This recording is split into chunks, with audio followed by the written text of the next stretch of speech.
Alright, man, we're getting ready to cook up this omelet.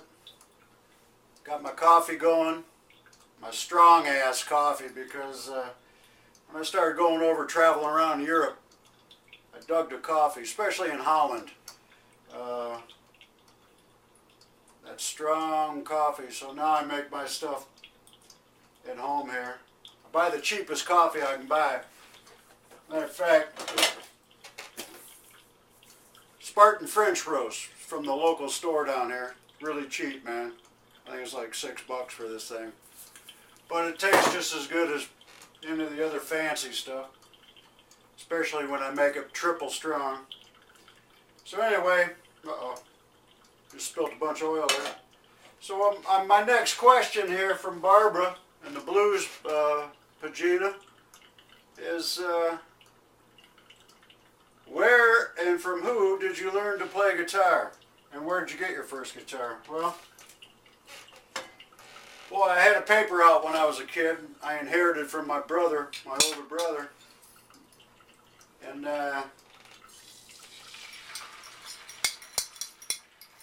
was doing my paper out one day. And I remember going by my buddy's house, hearing some noise.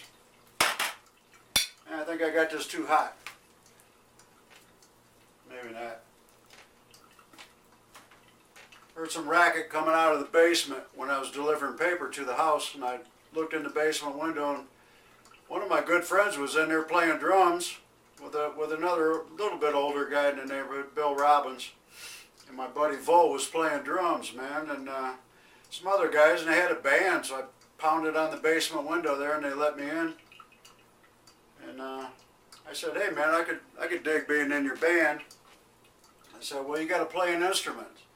And I didn't play anything. I said, well, I play tambourine. And I ran home and got one of my brother's tambourines from his drum set. And so ran back down there. I told him I could sing. So I went down there and screamed out the song Twist and Shout. And they said, well, okay, that's cool, but you gotta get an instrument. So I said, well, I'll get a guitar. And went home and told my dad I need to get a guitar somehow. So he knew someone where they worked. Him and my mom and my dad worked. They had a friend that had some old guitar, and I think we got it for 10 or 20 bucks, maybe free. I can't remember. Old Harmony acoustic guitar. The strings were about that high off the neck. And so they got to put me a lot of black pepper on here, man. Make this thing right. But anyway, so I got that guitar, and that didn't do. I mean, I learned a few chords on that, but I had saved up my paper out money and went and bought there was an old horse trader guy in town.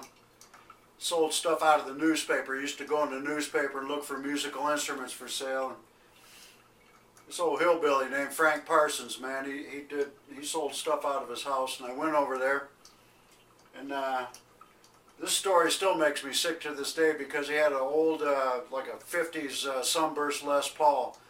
Those things are worth like Gibson Les Paul. They're worth like 200 grand nowadays.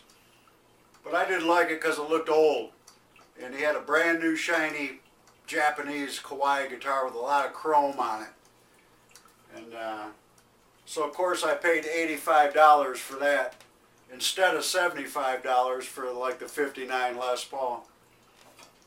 So anyway, that was my first guitar. And my brother was in a band with a local neighborhood guy. They were already out playing gigs and playing a lot of gigs, and they kind of taught us how to play and kind of how to put a band together. Because my one friend that was playing drums, when I was looking through the basement window, it was his older brother that had this band that my brother was in. And so anyway, that's how I started playing, man. And the one guy in the band, Anatole, Tolly, they used to call him, I think he taught me some of my first stuff. I taught myself my first few chords myself. Just bought a chord book at the music store. And taught myself a few chords. Anatole showed me some stuff. And then you just kind of learn guitar from local guys. Anybody I could, you know, the hillbilly players. There were some good hillbilly players around. When I got a little older, I learned some stuff off a guy named Jack Maletti, who had played with Ernest Tubb and Loretta Lynn, Barbara Mandrell. He taught me a lot of stuff. And I don't know, I just kind of learned from a lot of different guys. Just try to learn wherever I could, sitting in with people, sitting in with older guys, older bands. And then back in those days, you could go see, I think this pertains to some of these other questions. Who were your influences that drove you to play blues rock, bluesy rock? But you could, in those days, you could go around and see people like Freddie King or B.B. King, like in a nightclub. And so we did from when, you know, we're about 14 years old. We're getting in these clubs, seeing people like Freddie King. I can't tell you how many times I've seen Freddie King live. Otis Rush, you could see him in a nightclub. And Albert King, you could see him, you know, pretty easy.